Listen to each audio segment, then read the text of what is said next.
Hello and a very warm welcome to my new presentation. This time it's on Israel. Israel 2024, what happens after the war? Will there be peace after this war? And will this peace last? Is a two-state solution really a solution? In this presentation I tried to find answers. Please consider listening to my first presentation of the year 2021. Its title is Pandemic, Great Reset, ID 2020, Where Does This Lead Us To? I recommend you listen to it ideally before you listen to this one. The link is in the video description. By the way, there's lots of good links in the video description anyway, so I invite you to check it out and to follow those links. Back then, in 2021, I pointed out that the events in Israel are important to understand the global situation in general. In 2021, it was very quiet in Israel, hence I could not share anything from that perspective. And this is very different today. On October 7th in 2023, around 3,000 terrorists invaded Israel from the Gaza Strip. The area is marked in blue on this map. They tortured and then killed 1,200 people and took 253 hostages back into the Gaza Strip. At the end of May 2024, still more than 100 people are in the hands of these terrorists. It is estimated that there were around 40,000 terrorists in the Gaza Strip alone at the time of the attack. Since October 7th, the Israeli Defense Force, the IDF, has been fighting these terrorists, freeing hostages and destroying the terrorists' infrastructure. In the meantime, around 15,000 terrorists have been killed and thousands captured. Supporting the terrorist attacks on Israel, attacks are also carried out from Lebanon, Syria and other countries after October 7th. My presentation consists of three main parts. Part 1. The history of Israel from 2000 BC to 1947. Knowledge of this part of the history is important in order to understand how the State of Israel came into existence. It is also key to understanding Israel's right to exist. A good source on this topic is the article The History of Israel in Periods by Helmut Ivan. There's a link to a machine translation to English language in the video description. Second part, 1947 to 2024, the period from the founding of the state until today. This part is important in order to understand how the current situation, Hamas' attack on Israel and Israel's reaction came about. A good source for further study is the website MENA Watch, the independent Middle East think tank. On this site, under Israel and History, you will find a series of well-founded essays. The link to this page is also shared below. Unfortunately, the website is in German only, but translation tools like DeepL or Google will help you certainly. The third part, what's next? In this part, I take a look into the future. However, it is not of a wild speculation, but it's based on conclusions, or the conclusions are based on the facts presented in parts 1 and 2 and are based on biblical prophecies. Let's take a look at Israel's ancient history. This might appear a bit lengthy, but it is necessary in order to understand why things are the way they are today. Trying to keep it short, I will present the history in the form of a list only. So first, the start, 1800 to 1650 BC, the patriarchs in Canaan. First settlements on the land west of Jordan River were established by Noah's descendants. This is the time of Abraham, Isaac, and Jacob with his 12 sons. Descendants of these 12 sons later became the 12 tribes of Israel. Ishmael, Abraham's first and illegitimate son, with his descendants, did not live in this area, but lived in North Africa. 1650 to 1250 BC, slavery in Egypt. Due to a famine, the Israelites moved to Egypt and were enslaved there. During this time, the land of Canaan was populated by nomadic peoples. There were a couple of city-states. Then third, 1250 to 1000 BC. After the exodus from Egypt and 40 years of wandering in the desert, the Jewish people returned to Canaan. Canaan covered the territory of modern-day Israel, including autonomous zones, but without the southern tip, the desert areas south of the Dead Sea. The people of Israel conquered the cities and divided the land among the 12 tribes. They organized themselves as a federation of these 12 tribes. It was during this time that the nation of Israel came into being. Fourth, 1020 to 930 BC, the first monarchy. At the request of the people, Israel became a monarchy under King Saul. The subsequent kings were David and Solomon. During this time, Israel was centrally governed by a centrally governed Jewish state for the first time. The first temple was built under King Solomon.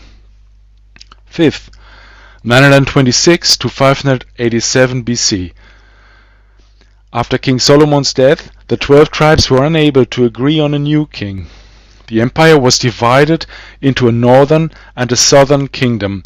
In 722, the Assyrians conquered the northern kingdom and deported a large portion of the Jewish population. In 587, the Babylonians under Nebuchadnezzar conquered the southern kingdom, destroyed the first temple and deported most of the Jews. Sixth, the time of the Babylonian captivity. Then followed 538 to 333 BC, the return of the Jews to Israel. Persian King Cyrus defeated the Babylonian Empire. He allowed the Jews to return to Israel. The second Jewish state was founded, and the temple and the city of Jerusalem were rebuilt. Israel was an autonomous part of the Persian Empire. 332 to 142 BC. Alexander the Great conquers the Middle East. Israel becomes occupied territory. Israel no longer exists as a state. 142 to 63 BC.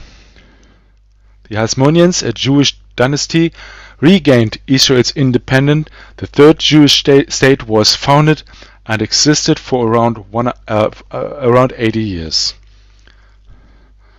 So finally, or not finally, the next one is the Roman rule. This is the time of the New Testament. This map shows the Roman Empire at its largest extent.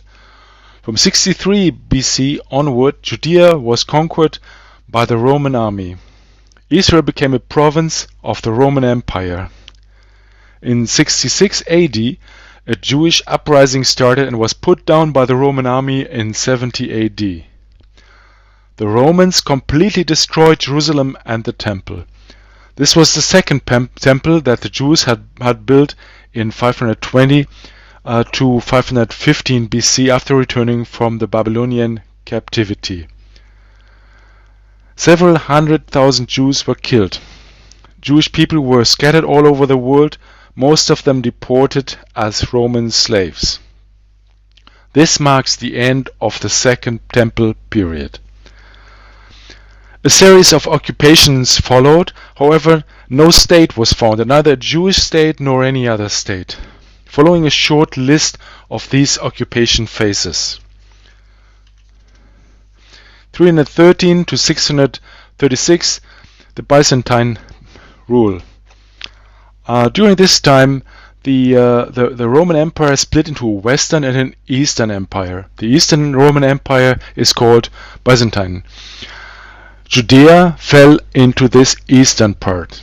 In order to erase any reference to Judaism, the Romans now called this province Palestine and no longer Judea.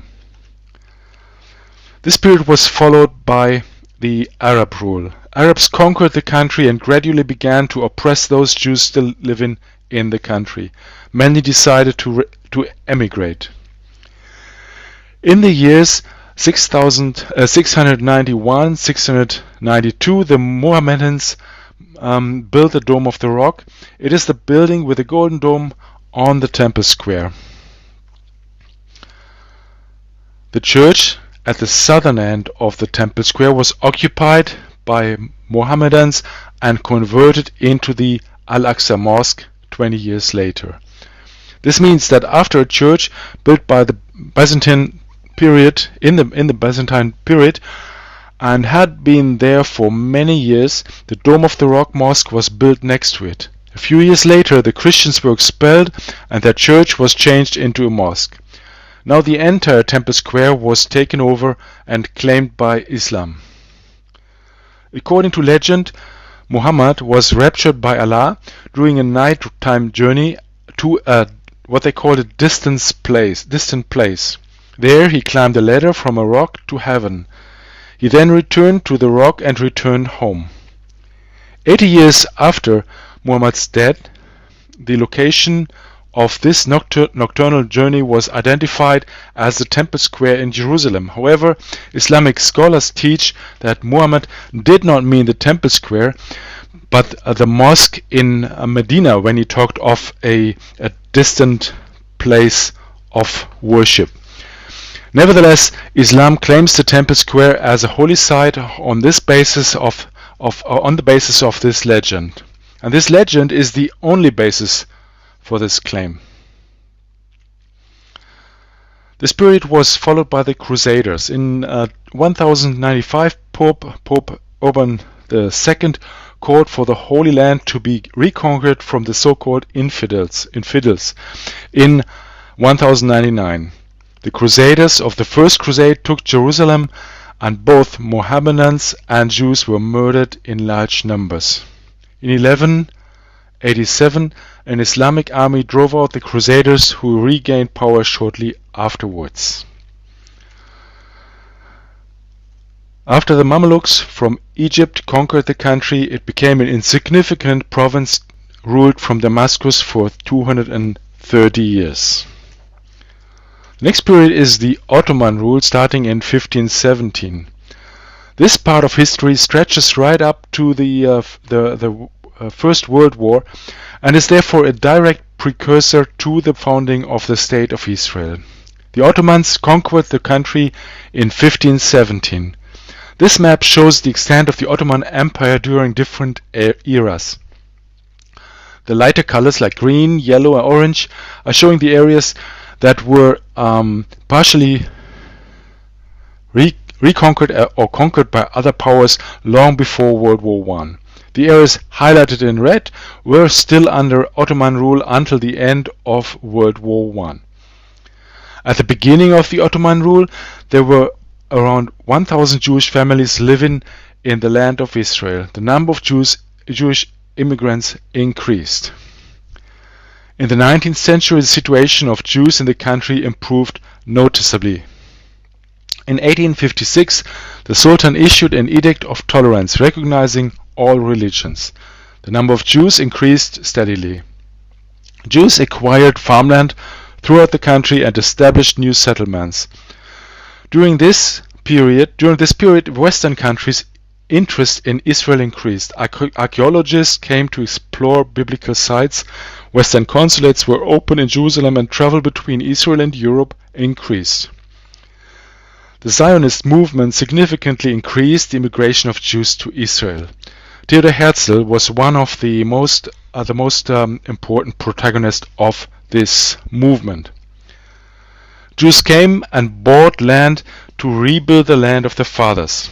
They suffered from the continuing arbitrariness by the Ottoman administration, from malaria and swampy areas.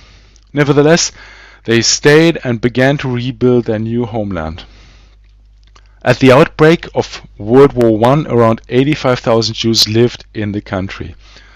Apart from them, Bedouins lived there as nomads. During World War I, at the end of 1917, British General Allenby succeeded in driving out the Turkish German forces. Palestine became a British occupation zone. On November II, in 1917, Great Britain declares its sympathy with the Jewish Zionist efforts to establish a Jewish state. The British Foreign Secretary James Balfour stated, "His Majesty's government view with favor the establishment in Palestine of a national home for the Jewish people and will use their best endeavors to facilitate the achievement of this object." This declaration facilitated several waves of immigration during the years 1919 to 1939. In addition to the desire to move back to the land of their fathers, the dramatically increasing persecution of Jews in Russia and in Europe were main drivers. Some words on the name Palestine or Palestinian. The entire area under the British Mandate was called Palestine.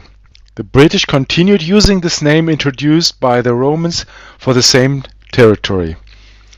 This Mandate area consisted of the following territories. There's the West Bank, 24%, and the East Bank, 76% of the territory. In 1922, the League of Nations, the forerunner of the United Nations, officially assigned the so-called Palestine Mandate to Great Britain. The Balfour Declaration was an essential element of this mandate. It created conditions for the lawful return of the Jewish people to their land and also to the establishment of the State of Israel in this very territory. In September 1922, the League of Nations limited the establishment of the national home for the Jews exclusively to the West Bank. The East Bank was handed over to the Hashemite king and became the Kingdom of Jordan.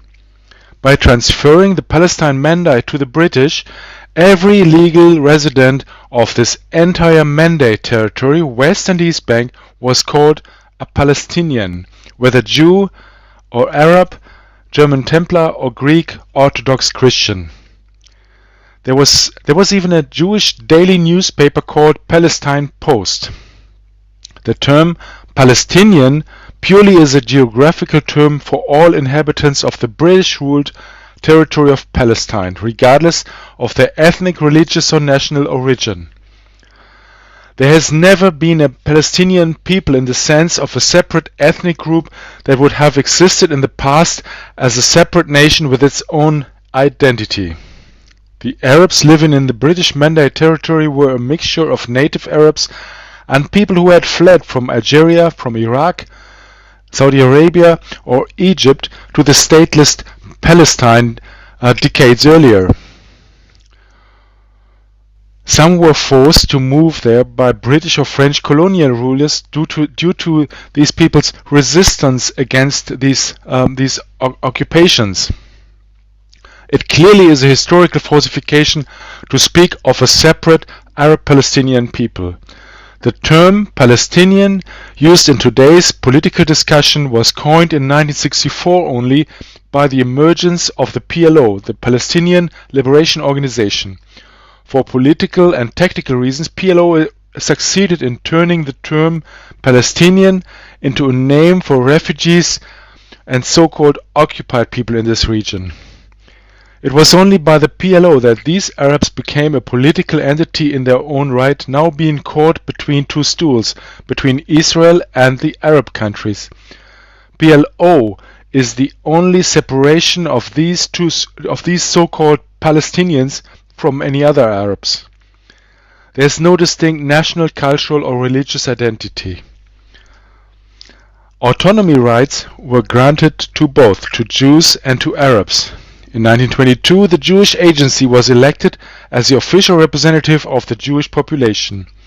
As the Jewish population continued to develop the country, building roads, schools, hospitals, agriculture, factories, establishing cultural and religious life, extreme Arabs intensified terrorism against Jewish people and property.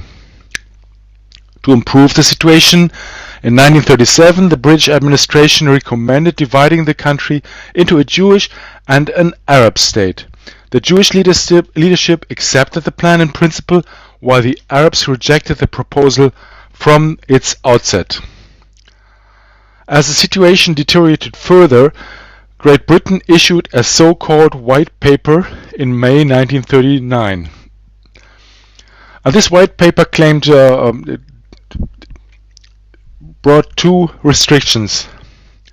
First, a drastic restriction of Jewish immigration to maximum 10,000 per year.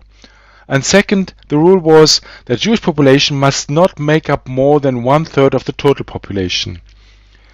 This is a very clear example of how even in those days the rulers, in this case Great Britain, submitted under Islamic terror instead of fighting it. They restricted Jewish immigration as if this immigration was the cause of the terror. Instead of taking their duty serious and ensuring security and order in the country. This decision, the limitation of immigration, was catastrophic for the Jews persecuted by the National Socialists in particular, as these people were deprived of an important escape. This can certainly be viewed as favoring the extermination of the Jews.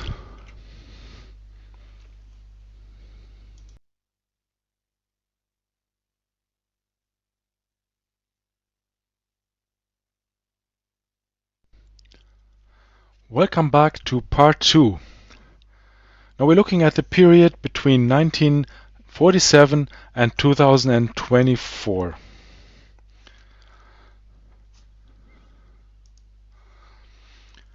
We start off with 1907, the UN Partition Plan. In November 1947, the UN voted on the recommendation to divide the country into a Jewish and into an Arab state.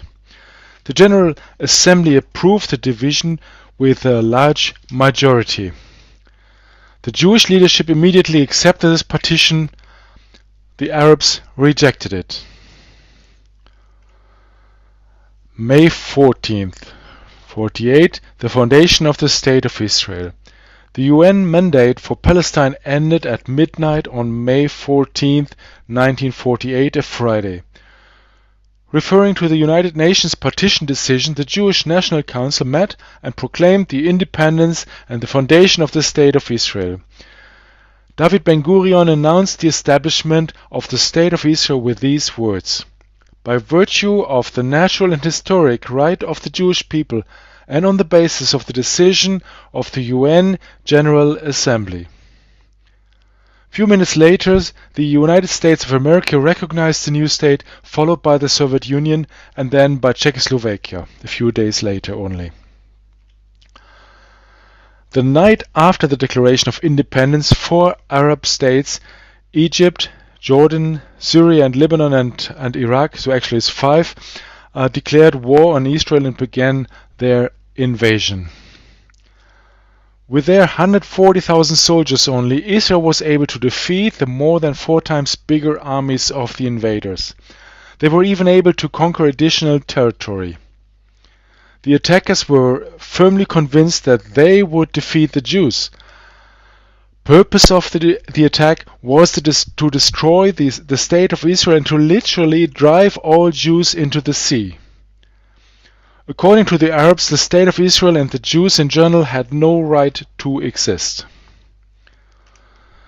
10 days later, in June 1948, Israel had won the war. In January 1949, ceasefire agreements were concluded under the supervision of the UN. The War of Independence gave Israel new borders, which were guaranteed by the agreements. The Gaza Strip was placed under Egyptian administration and in some territories were annexed by Jordan. On the question of refugees, the Palestinian refugee problem stems from this first Israeli-Arab war.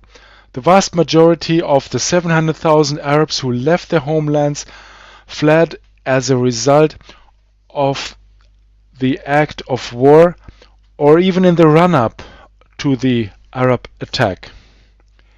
There are reports that they were ordered by the Arabs to leave the area temporarily so that the Jews could be driven into the sea without consideration. Most of these Arabs moved to other regions of Palestine, therefore they are not refugees as per the UN definition. Around 300,000 settled in Lebanon, Syria or Jordan. They fled because the fighting reached their towns and villages, or because they feared it would. Very few were actually displaced by the advancing Israeli troops. These Arabs fled from a war brought into the country by those who presented themselves as their liberators. During the same war, about the same number of Jewish people were displaced. From the beginning of the war in 1948 until early 1970s, 800,000 to 1 million Jews were expelled from their homes in the Arab states or had to flee. Israel refused to allow Arab refugees to return to the territories belonging to Israel following the ceasefire agreement. Israel accepted those who had not fled despite the war. They could become Israeli citizens with all rights, access to education and access to medical care. Jewish refugees were integrated into Israel and became citizens too. In contrast, Arab states refused to accept Palestinian Arabs into their societies. These Arab inhabitants of Palestine remained in refugee camps as stateless persons for decades, some to this day. As a result, they were excluded from property rights, economic opportunities, educational opportunities, and medical care in some countries. Just imagine if Germany had refused to take in those expelled from the Eastern Territories by the Red Army after World War II, and they were still living in camps in Poland today. 1967, the Six-Day War. In 1966 and the first half of 1967, the situation between Israel and its Arab neighbors, especially Syria and Egypt, escalated. This part of history is important in order to understand that this war too was a war of defense, even though Israel launched the first attack. Here are just a few key points. Number one, there were Syrian attacks on Israeli farmers. Israel struck against the positions from which these attacks were carried out. Syria experienced frequent changes of government. Each new government intensified the attacks on Israeli civilians in order to divert attention from the country's internal problems and to present itself as a pioneer for the alleged liberation of Palestine. Second point, Syria supported Arab terrorist groups in their attacks against Israel, which were carried out from Lebanon and from Jordan. In the last 1.5 years before the Six-Day War, Fatah under Yasser Arafat carried out over 120 attacks against Israel. Israel's appeals to the UN Security Council, which was responsible for upholding the ceasefire, came to nothing. The Soviet Union regularly prevented measures from being taken. Third, in this context, the following quote by the Syrian Prime Minister has been passed down. "We are not prepared to hold back the Palestinian revolution. We will set the region on fire, and every Israeli move will be the final grave for Israel." Number 4. In mid-October 1966, an Egyptian delegation traveled to Damascus. Its leader declared, "We are confident that we are making great strides towards our common goal, the annihilation of Israel." In November, Egypt and Syria concluded a military pact against Israel, another violation of the ceasefire agreement. Number 5. Fatah terrorists carried out numerous attacks on Israeli civilian facilities from the village of Samua in the southern West Bank. There were numerous civilian casualties. To put an end to this terror, the Israeli army entered the village in November 1966. The situation escalated when Jordan troops unexpectedly appeared. Intense fighting ensued, including aerial battles between Jordan and Israeli fighter jets. Number 6. The UN Security Council condemned the Israeli action in Resolution 228 as a violation of the UN Charter and declared towards Israel that military retaliation cannot be tolerated. The resolution did not condemn Arab terror. Indeed, it did not even mention it. Israel's military actions were portrayed as arbitrary acts by Israel. Number 7. In May 1967, Egyptian President Nasser called on the UN peacekeeping force to leave the Sinai Peninsula. In a further breach of the ceasefire agreement and without Israel's consent, the UN peacekeepers did indeed leave the Sinai. As a result, Egyptian troops had direct access to the border with Israel. Number 8. The next breach of the ceasefire agreement was the blockage of the Strait of Tiran. The Strait of Tiran is Israel's gateway to the Arabian Gulf, the sea route to the port of Eilat on Israel's southern tip. This port is key to cargo traffic with Asia, as this port avoids using the Egyptian-controlled Suez Canal. In May 1967, the Egyptian Navy blocked this passage. Free shipping through this passage was one of the conditions of the 1956 armistice that Egypt had accepted. Number 9. The next action violating the treaty was military alliance between Egypt and Jordan. And then, number 10, the shelling of Jewish settlements in northern Galilee by Syrian artillery. Number 11.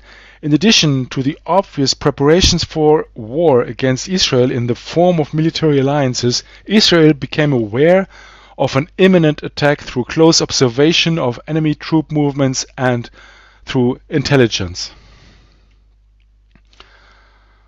To forestall this attack, Israel launched a preemptive strike against the Egyptian Air Force on June 5, 1967, destroying most of the aircrafts and the Air Force infrastructure.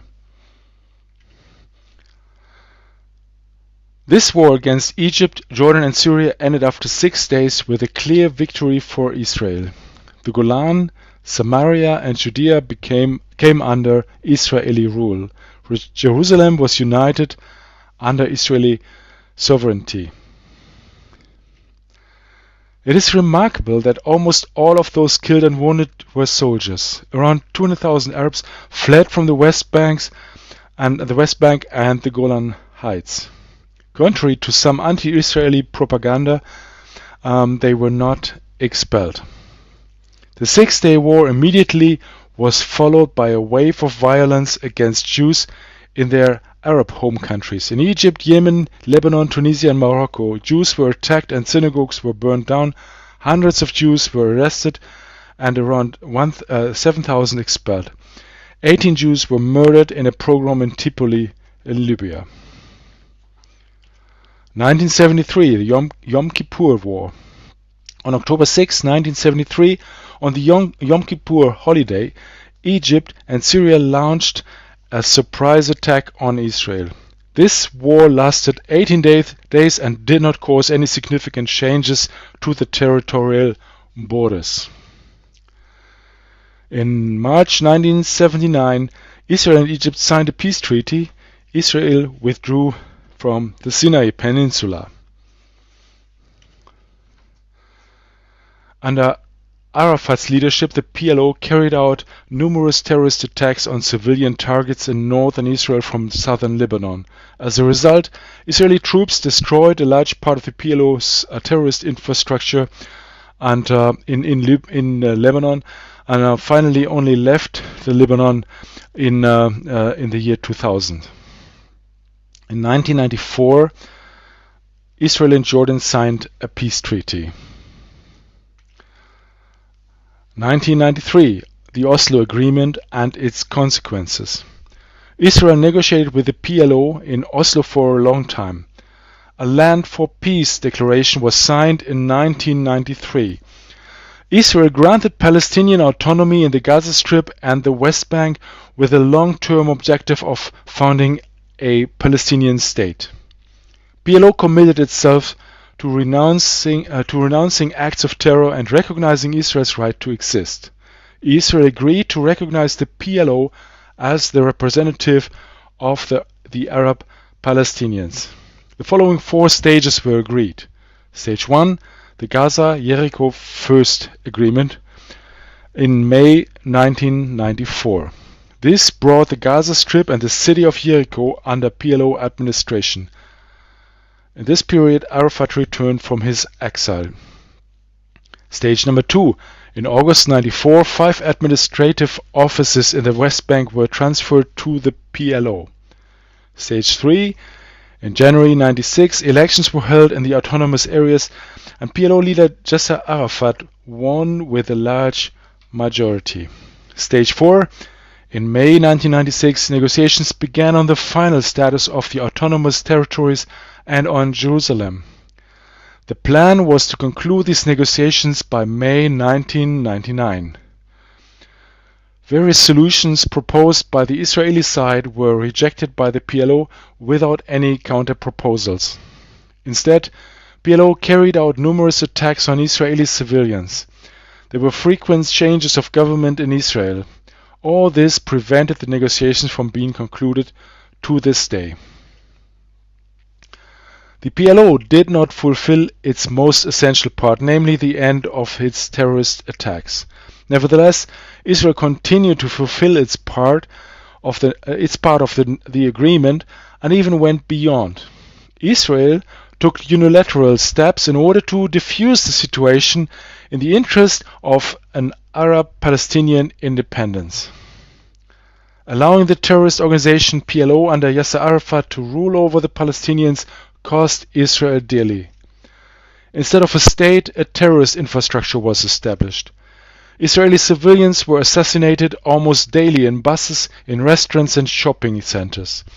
By 2001, over 1,000 Israelis had been killed.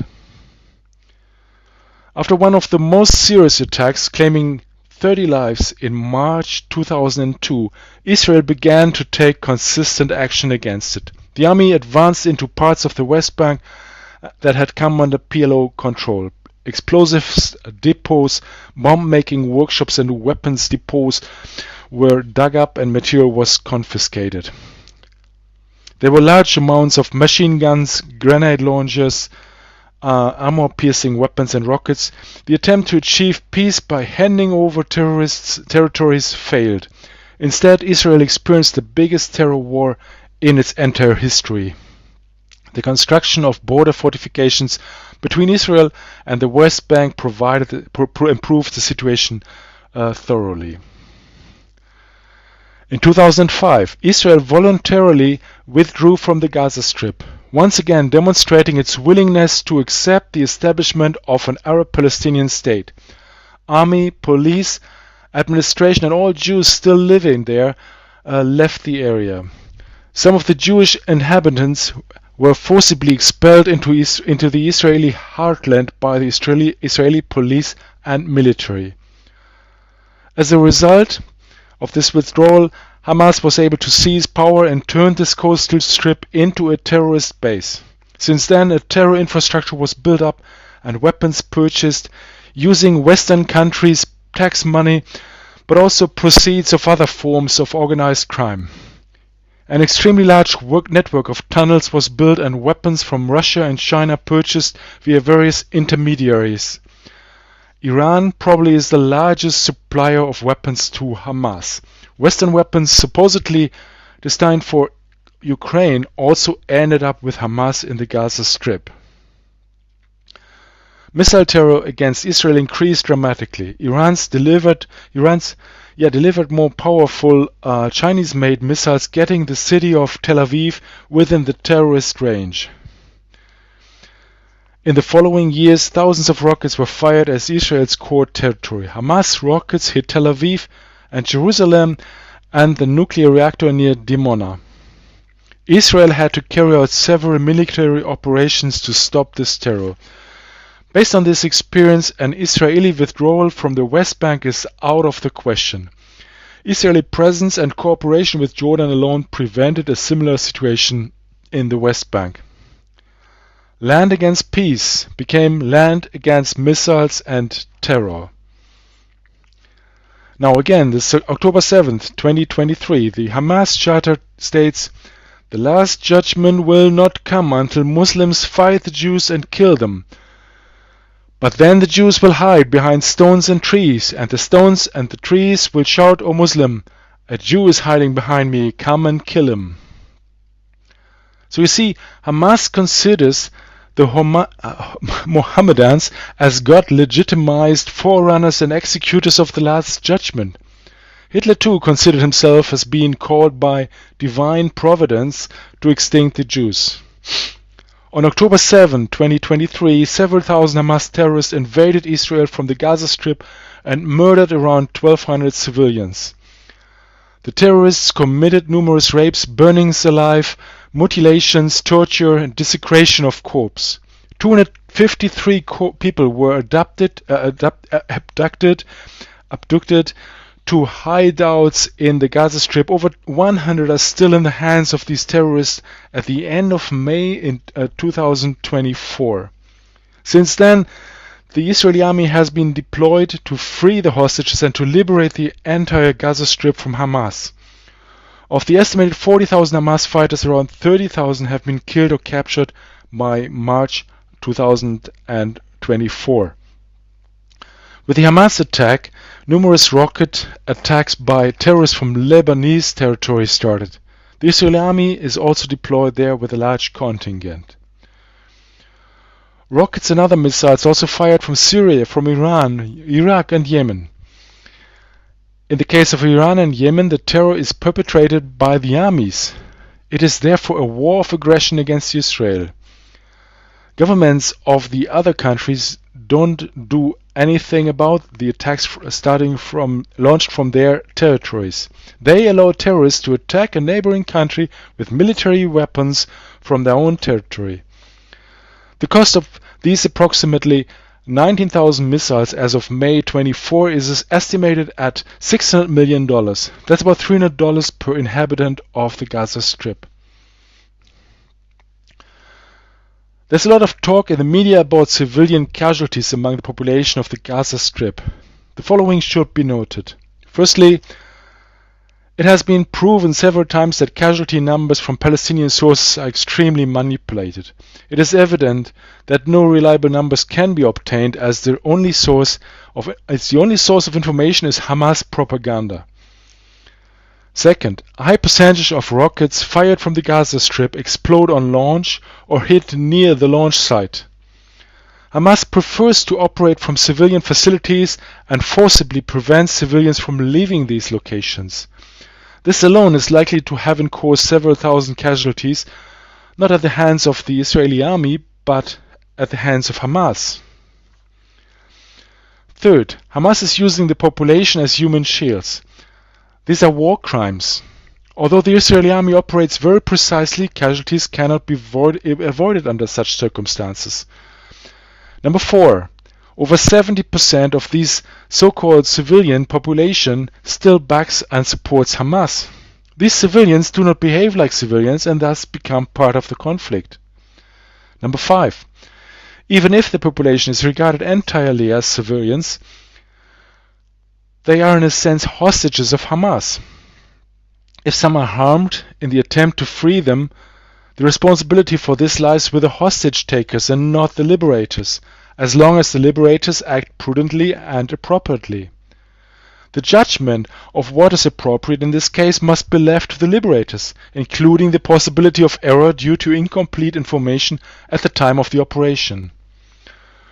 Shortly after the Israeli army began its operation, a committee of inquiry consisting of retired Israeli army officers was established to investigate and to document mistakes and wrongdoings by the IDF. Every Israeli soldier knows this. Nobody wants to become the subject of such investigations.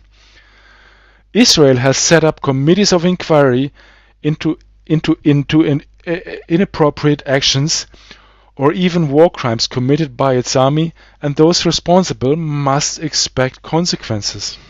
In contrast, Hamas terrorists are sending videos of their atrocities to their relatives and are praised and rewarded for it. Even if we are not there yet, I would like to take a look into the future based on other developments and on biblical prophecies. Israel is being pressured by the US and many other countries to agree to a so-called two-state solution. In return, there should be peace. Israel rejects this for the following reasons. Number one, it is inadmissible under international law and also completely illogical to exchange something material, in this case land, for something immaterial, in this case the promise of peace. The reason is very simple. Giving away land in exchange for a peace treaty basically doesn't leave you with any recourse in case the other party does not deliver its part, which is peace in this case. Attempts are made to remedy this so-called with so-called security guarantees by other nations. However, security guarantees again are nothing else but promises that cannot be enforced. Be reminded of the withdrawal of the UN peacekeeping troops from the Sinai in May 1967 in violation of the treaty. All Israel could do about it was filing protests at the UN. Who was responsible for that? Nevertheless, Israel has repeatedly agreed on such land for peace agreements, territories and autonomy for peace. The result was the same each time. Control over the land was gone, and they received the exact opposite of peace in return. Number two, Israel is winning this war, so why should they accept such a deal? Winning the war puts them in a completely different negotiation position rather than entering negotiations now. There's still about 100 Israeli hostages held by the terrorists. Negotiating with an enemy who holds a knife to the throats of over 100 Israeli citizens during the negotiations, that's not negotiating, that's blackmail. And third and most important point, if Israel were to agree to a two-state solution, Hamas basically had achieved its goal. Israel would have lost in the long term, even though they won the war. Agreeing to a two-state solution would be equal to agreeing to Israel's destruction.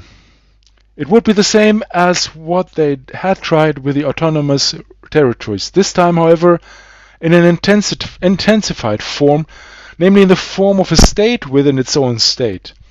Today, the Israeli army has access to the autonomous territories except for the Gaza Strip. With the Palestinian state on the territory of the current autonomous territories, this option is lost. This is a situation that already existed in the Gaza Strip, but then it would even be with international recognition and as a state, and for much larger areas. The Gaza Strip was not a state, however, it had full autonomy. There has been no Israeli military or police presence there since 2005. And nevertheless, Israel supplied tap water and electricity to the area and even did so free of charge. Recognizing the Gaza Strip plus the other autonomous territories as a state would create an even larger territory for Hamas to conduct terror against Israel. So let's take a look at the map showing the current partition plan. Israel would have to secure an additional around 2,000 kilometers of borders in addition to the current borders. Israel would have to build 2,000 kilometers of walls and border fortifications. In addition, Israel would have to protect and support 14 enclaves, completely enclosed in this second state. Why should terror from these autonomous areas or from this new state now stop just because it's called a state? Autonomous territories were Israel's concession, a two-state solution on trial, so to speak. It did not work. The so-called autonomy authorities have by no means established a functioning administration with a police force and judiciary. Quite the opposite. The billions in aid that the West pumped into these areas were largely used to prepare and to perpetrate terror. Children were incited against Israel in schools. Hitler's book, Mein Kampf, in Arabic is a standard work. Short summary. 3 conclusions that can be drawn from the facts presented. Number 1.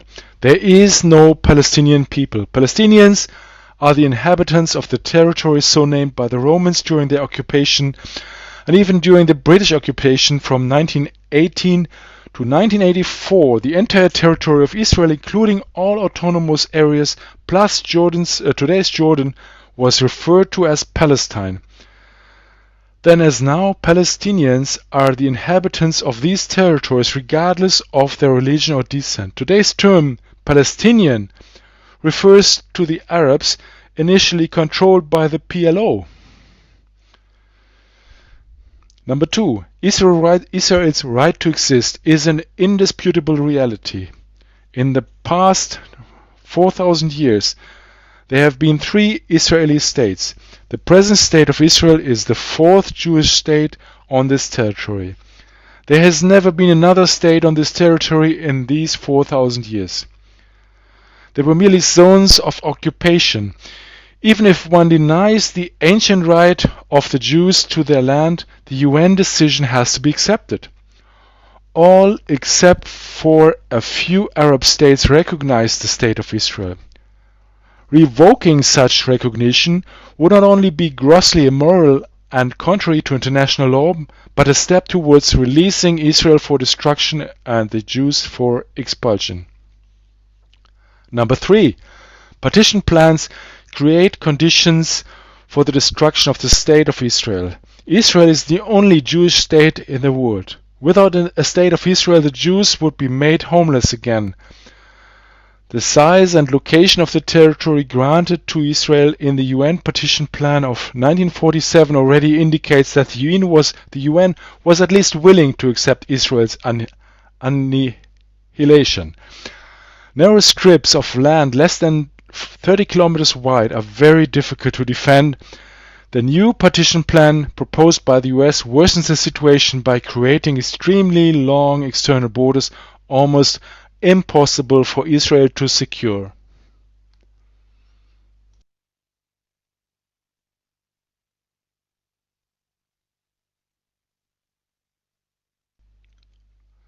Welcome back to part 3.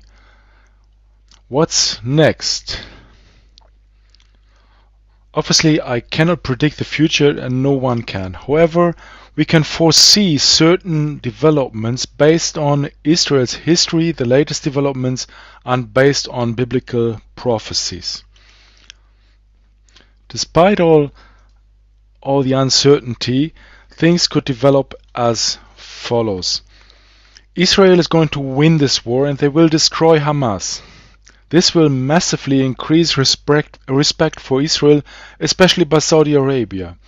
They see that Israel is tackling the problem and solving it completely, as Israel has said from the beginning. Saudi Arabia, as a partner of the USA, cannot openly support Hamas, although Islam is their common basis for hatred against Jews and against the State of Israel.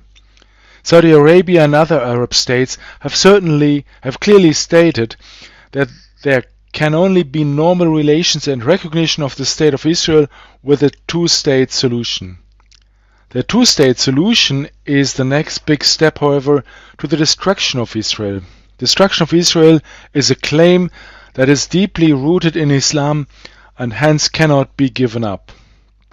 The prospect of recognizing the State of Israel can therefore only be seen as a bait to persuade Israel to accept a two-state solution. It is another land for peace or land for recognition deal. In other words, something material is to be exchanged for an unenforceable promise given by parties whose constitution states the opposite of what they promise. Recognition on paper costs nothing. The practical effects will only be seen when it's too late.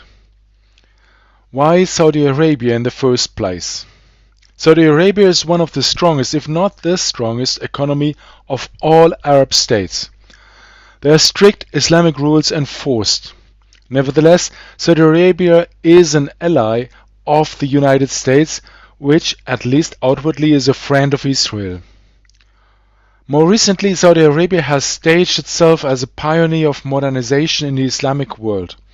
In 2024, for example, Saudi Arabia was given the chair of the UN Women's Rights Commission. The country is investing heavily in hosting international sports events, soccer in particular. Saudi Arabia improves its relations with Russia and was called upon by Ukraine to mediate in the conflict with Russia. In 2022, Saudi Arabia mediated an exchange of prisoners of war. This is remarkable, as Saudi Arabia has traditionally been one of the most closed Islamic countries. So, Saudi Arabia has power, is a leader of the Islamic world, and has good relations with the US. This puts Saudi Arabia in a good position as a mediator for peace negotiations. Saudi Crown Prince Mohammed bin Salman plays a special role, and this is how he is presented in the media.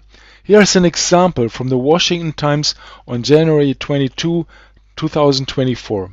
Let's take a closer look. Number 1. Quotation here: there is only one leader on the world stage with a vision, youthful energy, financial resources and popular support at home to usher in an era of peace and prosperity for the world. He is Saudi Arabia's Crown Prince Mohammed bin Salman. It says he is the only suitable leader. There's no weighing up here, no comparison with others. It is assumed that a global leader is needed. This is a deeply totalitarian idea. And second, the United States must unequivocally and wholeheartedly lend its full support to and partner with Prince Mohammed, Saudi Arabia's global change agent. The United States must, a dogma without consideration, without discussion of the pros and cons. MBS says something, the US must. Third, global peace and stability can unleash unlimited human capital that will usher massive prosperity across the world. Peace brings prosperity. This is trivial. Every child knows that. No world leader is needed to explain that. Number 4. Prince Mohammed's vision starts with the premise that Israelis and Palestinians can live side by side in a two-state solution. No, MBS knows Islam well enough to know that this doesn't work. Nevertheless, he puts it all out there, and this newspaper simply adopts it. Number 5. MBS envisions a Singapore by the Med, a Gaza Strip that becomes a global tourist destination where Palestinians, who are by their very nature smart, hard-working and resourceful, have productive lives instead of being governed by corrupt Hamas leaders. Washington must encourage Israel to embrace Prince Mohammed's vision of a vibrant, corruption-free Palestinian state living next to Israel. Well, MBS' vision of a Gaza Strip becoming a global tourist destination where Palestinians who are naturally smart, hardworking and resourceful live productive lives is in stark contrast to the reality in Gaza and to the reality in most other Arab countries. The West adopts this vision without asking how this should be brought about and why things should develop so fundamentally different in the Gaza Strip than what can be observed in other countries for decades. A two-state solution is presented as the solution, and Israel is thus blamed for the discord in the Middle East. It calls for destruction of Israel without saying it directly. It sounds like peace. It means annihilation.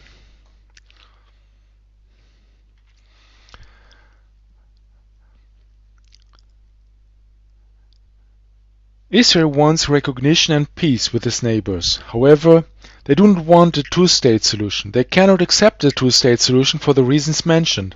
How can this problem be solved? Here's what I think is going to happen. Later I will support my statements by biblical prophecies. There will be three elements. Number 1, a peace treaty will be signed. This will probably be done by confirmation and extension of the Abraham Accords.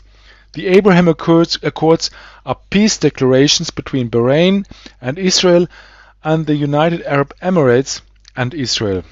These agreements were signed in September 2020. The US had facilitated these agreements. Under the leadership of Saudi Arabia, other Arab states could join this alliance. Second point, two-state solution. The Israeli government knows that they cannot get an honest peace treaty with nations under Islamic rule.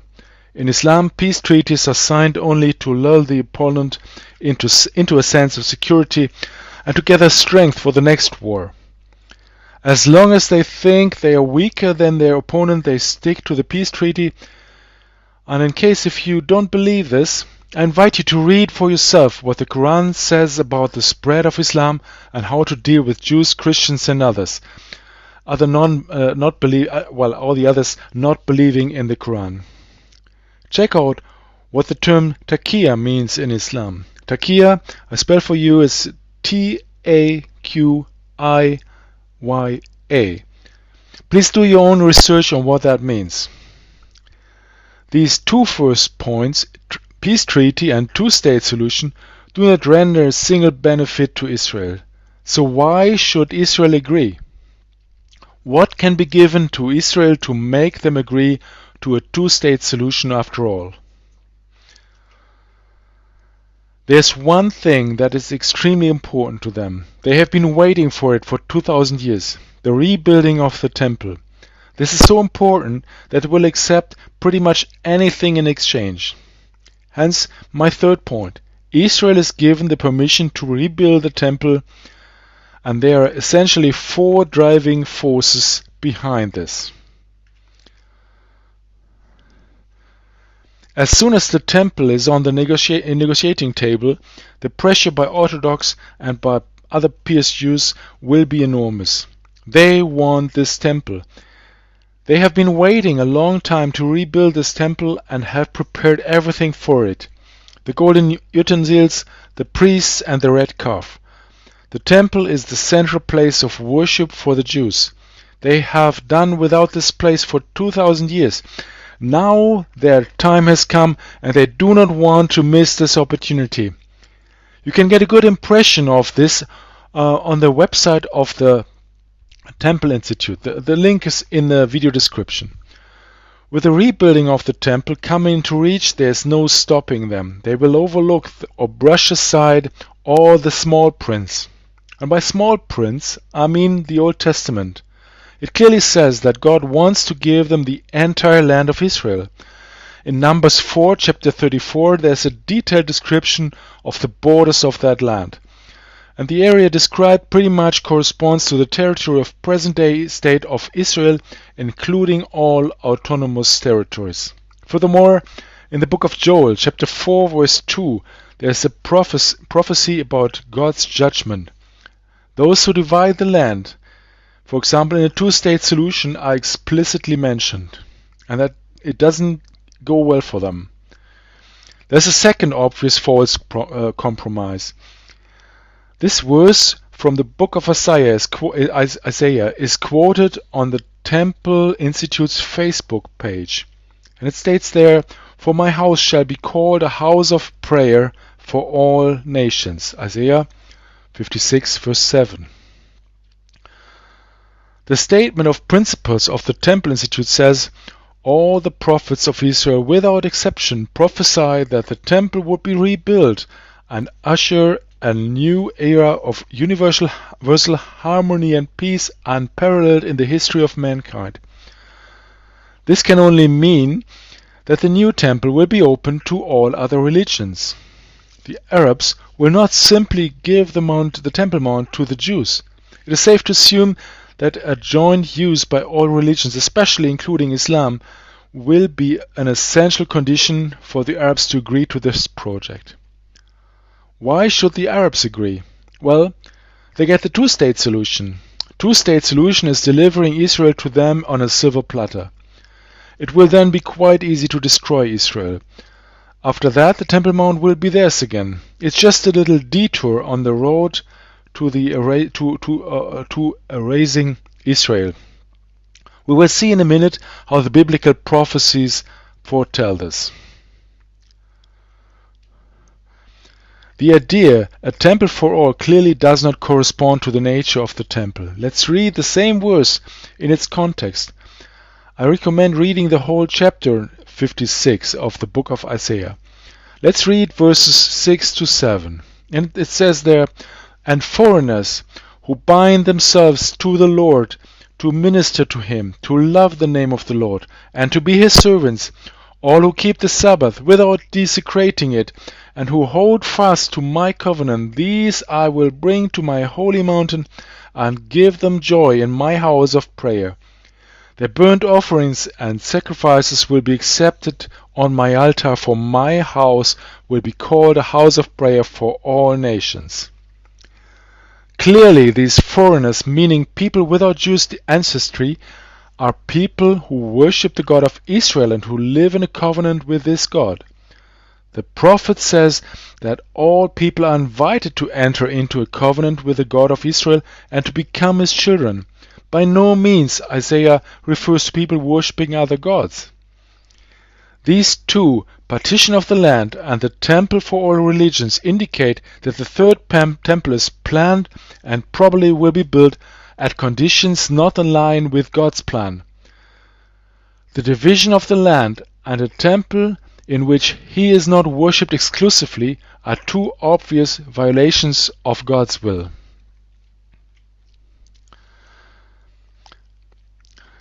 There are many secular Jews who, like most people in the Western world, do not understand that this can only be a sham peace.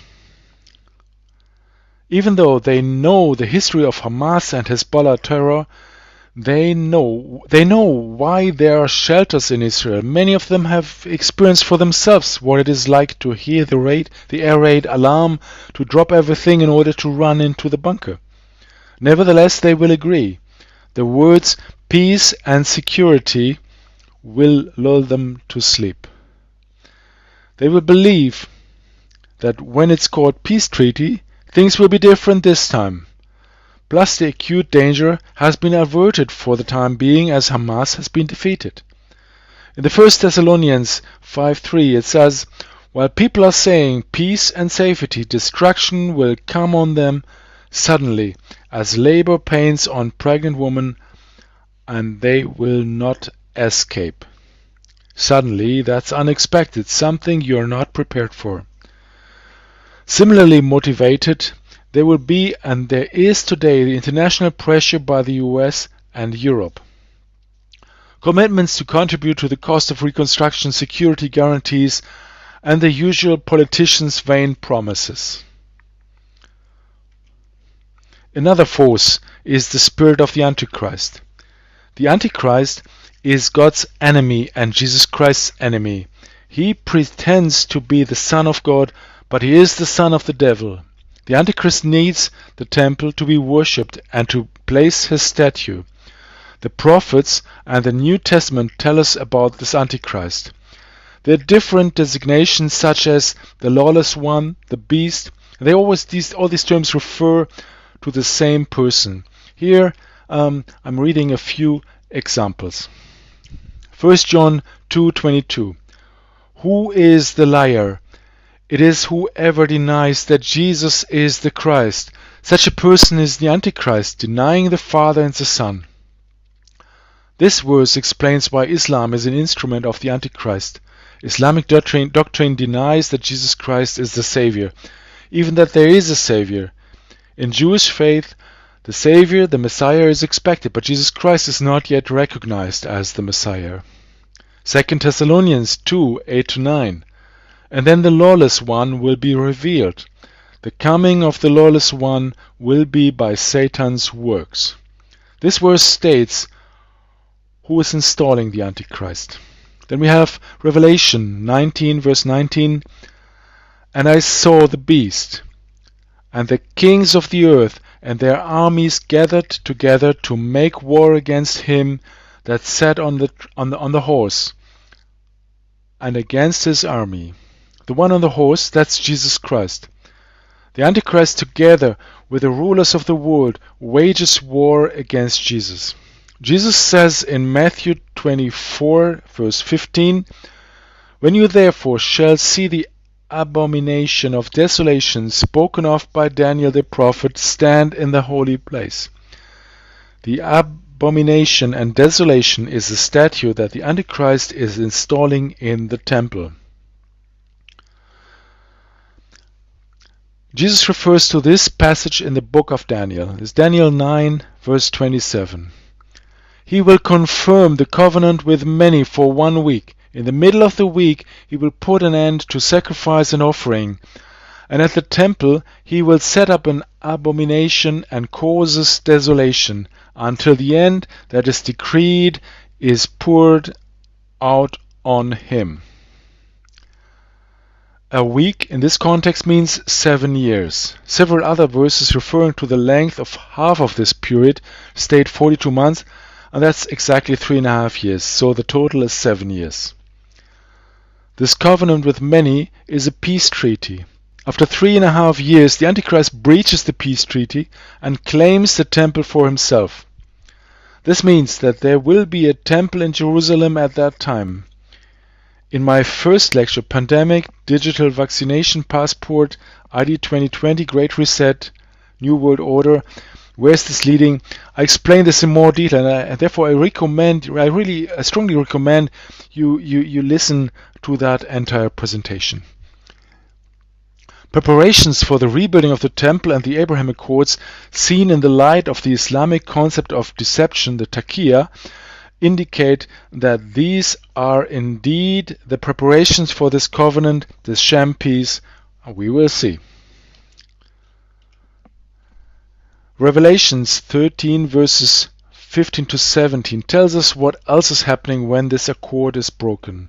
The second beast was given power to give breath to the image of the first beast, so that the image could speak and cause all who refused to worship the image to be killed. It also forced all people, great and small, rich and poor, free and slave, to receive a mark on their right hands or on their foreheads, so that they could not buy or sell unless they had the mark, which is the name of the beast or the number of his name. Daniel tells us that this statue can speak and gives orders to kill those who do not have the mark and who do not worship the beast. In my 2021 presentation, I talked about various developments preparing the introduction of a mark and world domination, and I talked about that in more detail. Here, just want to mention 2 additional developments further advancing this trend. One is the World Health Organization Pandemic Treaty and the development of digital currencies. The Pandemic Treaty authorizes the World Health Organization to declare pandemics at its own discretion. Member states are committing to implement the measures then ordered by the World Health Organization without carrying out their own assessment on risk and benefits. These measures can, for example, be curfews or mandatory vaccination campaigns with untested substances. Digital currency enables the issuer to restrict the use of such money by respective algorithms. For example, the purchase of fuel, meat, or any other good could be limited on a per-day basis. Digital currency can be issued with an expiry date, so if not spent before a certain date, it will render useless.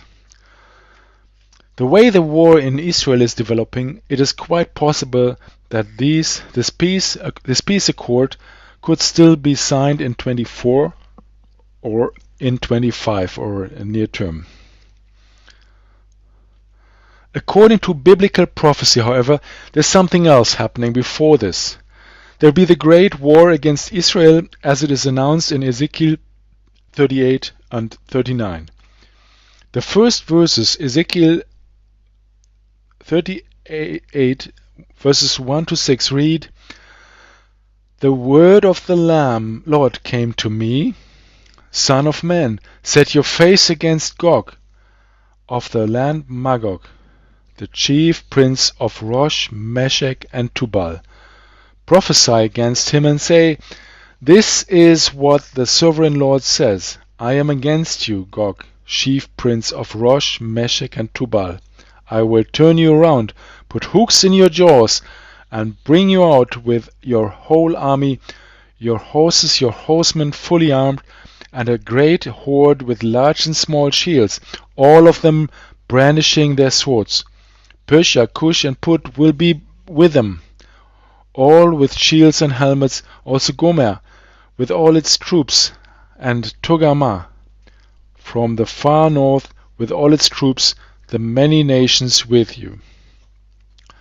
These names correspond to the following modern terms. Gog, that's the ruler of Russia. Rosh, Meshech, Tubal, these areas correspond to a large part of today's Russia. Persia corresponds to Iran. Kush equals Somalia. Put, Libya. Gomer and Togarmah is Turkey. All of these countries are fierce enemies of Israel today.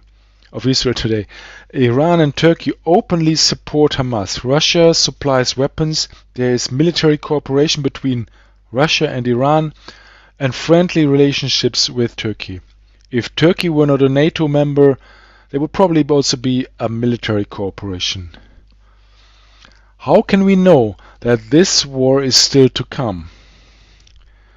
Before the present state of Israel, there were 3 Israeli kingdoms. None of them experienced this war. Consequently, can only refer to modern-day Israel. By God's intervention, this war will end with a devastating defeat of the attackers. This is how it is written in these chapters of the book of Ezekiel. We will see. Given the speed of the developments described above, this war could occur quite short term. There is no information on the duration of this war. It might just last for a few days or weeks. Ezekiel 38-39 is a major topic on its own. I recommend reading these chapters and listening to Dr. Fink's lectures. I'm sharing links to his videos below. After this war, there will be this 7-year sham peace, probably not immediately afterwards, but a few years later. Israel's victory is so drastic that for a while no one will dare attacking Israel. The last 7 years is the time of the reign of the Antichrist. There will be 2 groups, those who live in a covenant with God, those whose names are written in the book of life and who worship the living God alone and do not accept the mark. The others accept the mark and worship the beast. I've been asked a couple of times whether there is a third way, meaning without God's covenant and without the mark. There are several considerations. Number 1.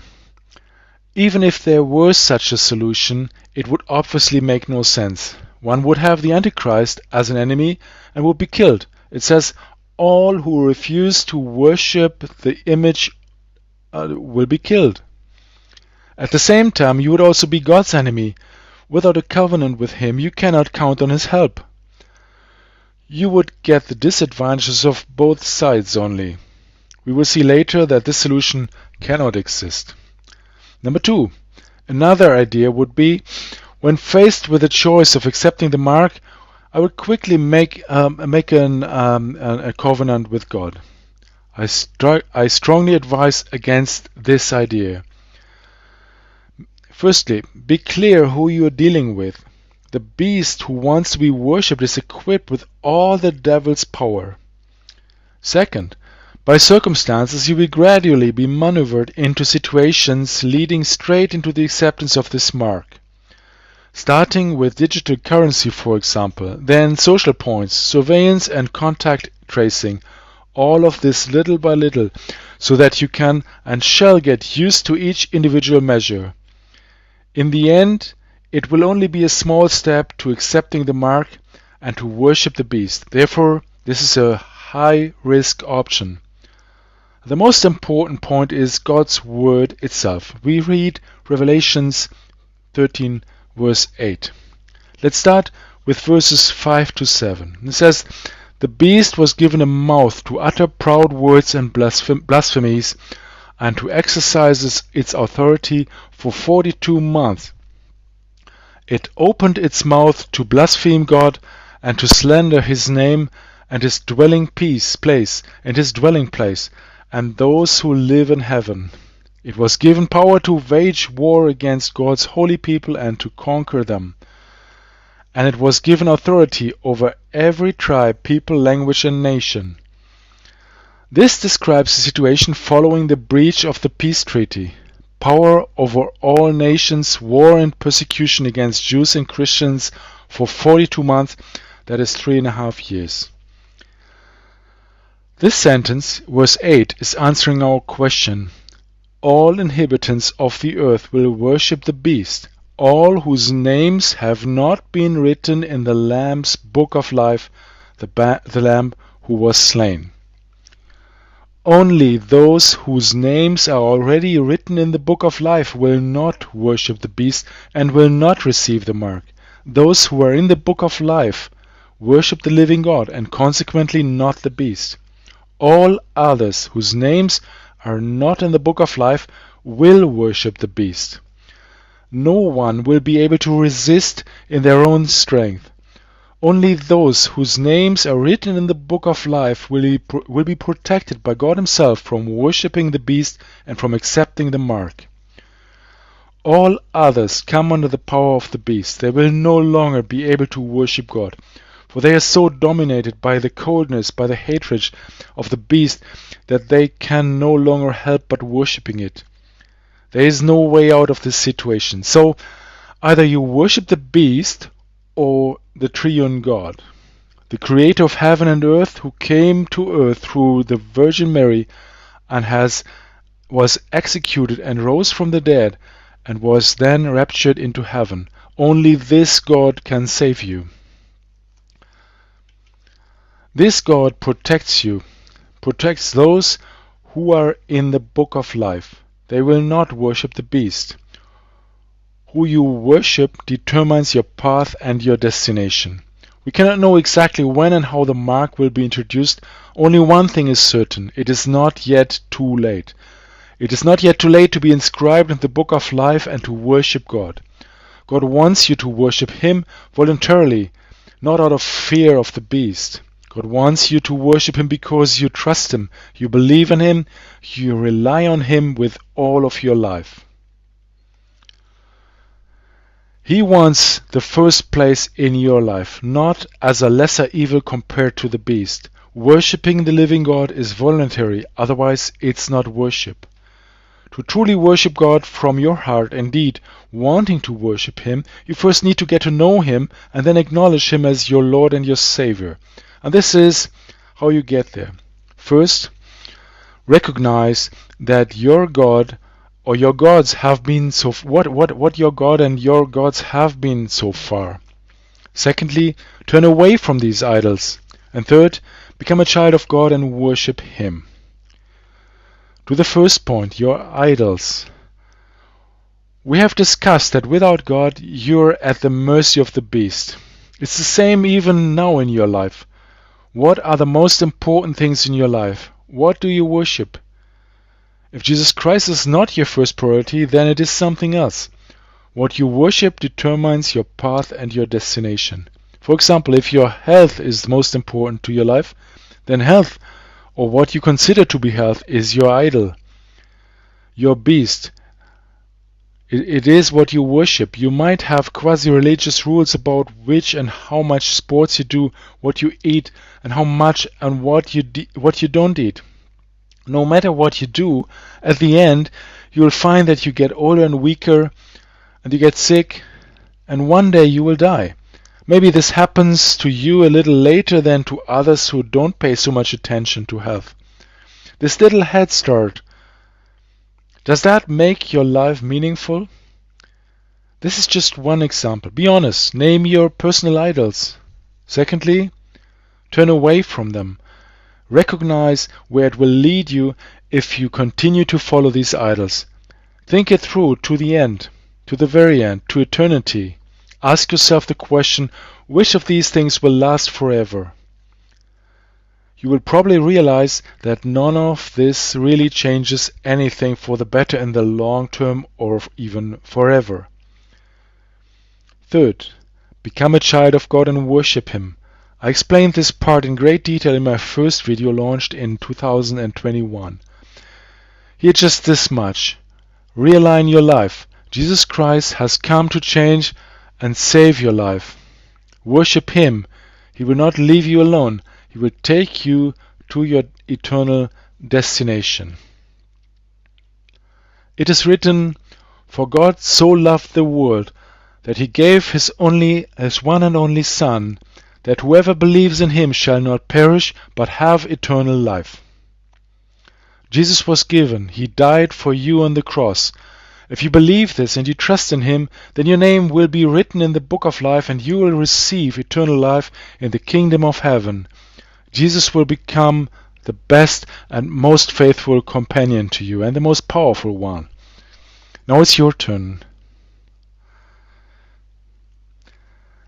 Get in touch with Jesus. Talk to Him. Talk to Him about yourself, about your sin. You can say, "Please forgive my sins." This is the theme. And no longer my will, but your will be done. And then worship Him.